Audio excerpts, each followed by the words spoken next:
know what? This brownie was actually made from potato chips.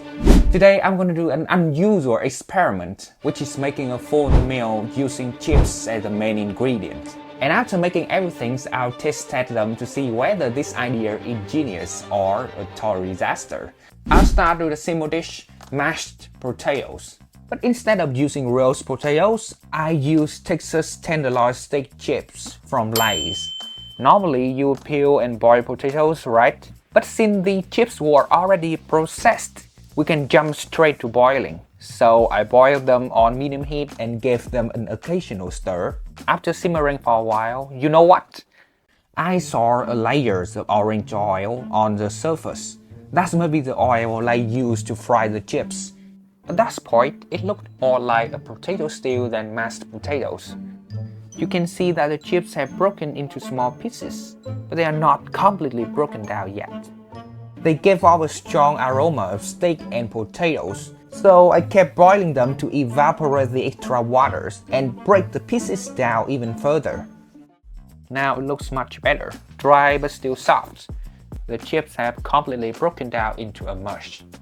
I kept stirring it for a while and then added some butter, just like I would with regular mashed potatoes. Since I really love smooth mashed potatoes, I strain it through a fine mesh sieve to make it even smoother. Now, let's make it fancy. I transfer the mashed potatoes to a bowl and try to decorate them to look like a delicacy. So I used the spatula to shape the surface. This is really the first time I have ever done that. For the final touch, I sprinkled on some black pepper and chives. I realized that placing the chives right in the center makes it resemble the stamen of a flower. You know, the final shapes even reminded me of this flag. Alright, now let's give it a try. First, with the texture, it's pretty much identical to normal mashed potatoes. It's smooth, fluffy, and has that comforting consistency we all love. However, it's too greasy. I should have reduced the amount of butter since the chips themselves are already very greasy. The aroma is very interesting. The original smells of the Texas chips really comes through. And lastly, although it's very creamy, I think it's pretty bland. It would taste better with a little bit more salt. Compared to normal mashed potatoes, it's definitely an unusual twist. It's not bad, just a little bit weird. All in all, I'll rate it a 7 out of 10.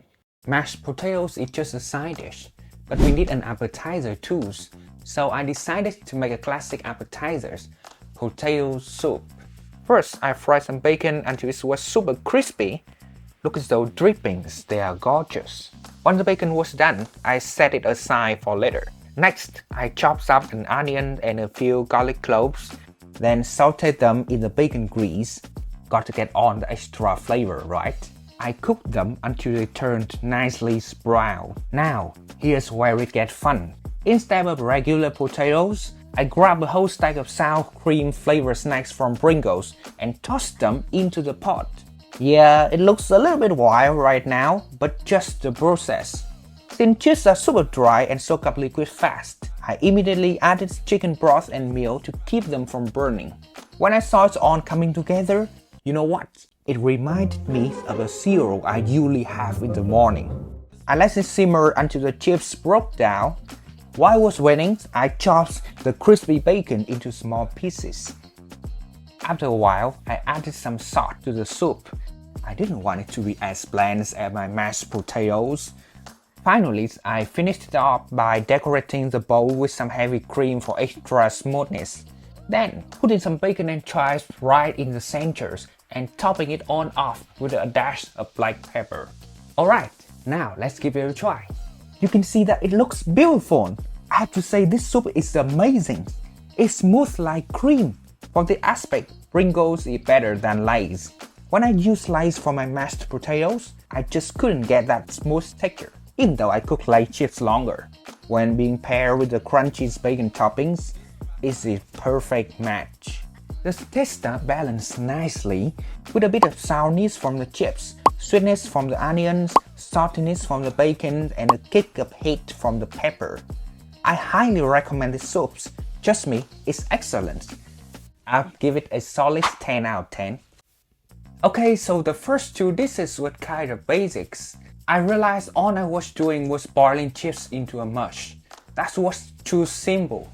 I need to step it up for the main course, so I decided to make noodles from chips. This time, I went with kimchi flavored snacks from Oyster. But then, I hit a big question. How do I turn these crispy chips into soft, crunchy noodles? It sounds tricky, right?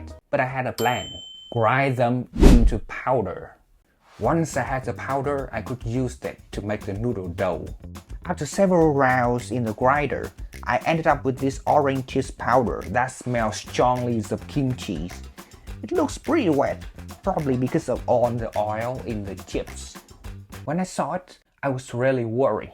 Remember, chips are processed potatoes, so I wasn't sure if they work for making stretchy dough. I didn't want to end up with a mess, so instead of using only the chips powder, I mixed in an equal amount of wheat flour along with sodium carbonate and water to form a dough. After kneading the dough, I let it rest for about half an hour. While waiting, I made a sauce for the noodles by mixing samyang sauce, soybean sauce, honeys, and sesame oil. The sauce smelled amazing. It was going to pair perfectly with the noodles. When the dough was ready, I rolled it out. The dough wasn't as elastic as the normal noodle dough. It kept breaking. So I divided it into a few pieces and cut them into thick, short noodles. This helped keep them from breaking. As you can see, I ended up with a bunch of orange noodles like this. Not too bad, I think. Then it was time to boil them. I boiled the noodles for about 2 minutes before taking them out. While looking at them, I thought they were a bit overcooked since the outer layer looked sticky and mushy. It's really a pity, but I had to move on. Next, I poured the sauce on the noodles, added a soft-boiled egg on top, and finished it up with a sprinkle of seaweed flakes and chives. Now it's time to taste it. The thick noodles reminded me of Japanese udon.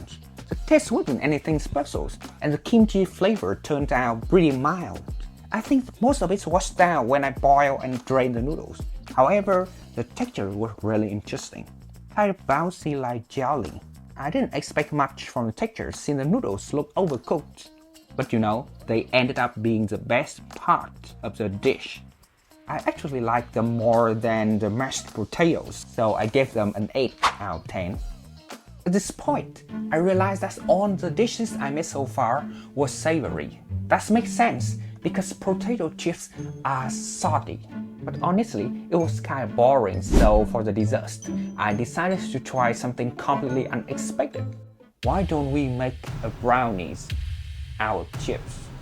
For the experiment, I used the classic original chips from Slice, since the BBQ flavor would be a little bit too much for brownies. I think probably I should save it for another video. Just like before, I ground the chips into a fine powder. Now, it's time to make the brownie batter. When I made the noodles, I mixed chip powder with wheat flour, but this time, to mix it up, I didn't use any wheat flour at all. Let's see what happens. Next, I prepared some melted butter. Based on my previous dishes, I knew that the chips were really greasy, so I cut the butter down by about 30%. Then I added cocoa powder and sugar. No extra salt, since the chips are already salty. I mixed in 3 eggs and stirred everything together. And finally, I chopped a bar of dark chocolate and added it for a richer flavor, and baked it for about half an hour as I usually do with normal brownies. And here, the final result, a brownie made from chips. This might be brilliant or a total disaster, but just by the textures, it looks like a regular brownie. When I took my first bite, I noticed that the cheese flavor was really mild, mostly hidden by the strong cocoa aroma. The chocolate taste is rich, and I could still pick up a little bit of melted chocolate. It's sweet, but a bit bitter, with textures that dense yet soft. Honestly, aside from the smells, you wouldn't even guess this brownie was made from potato chips. It's about 95% like a normal brownie. I had imagined a super weird flavor for potato chips brownie like this, but it wasn't like that at all. Since I'm a huge fan of brownies, I give it a 9 out of 10. Which dish do you think is the best? Let me know in the comment below, and if you enjoyed the videos, don't forget to like and subscribe. Thanks for watching.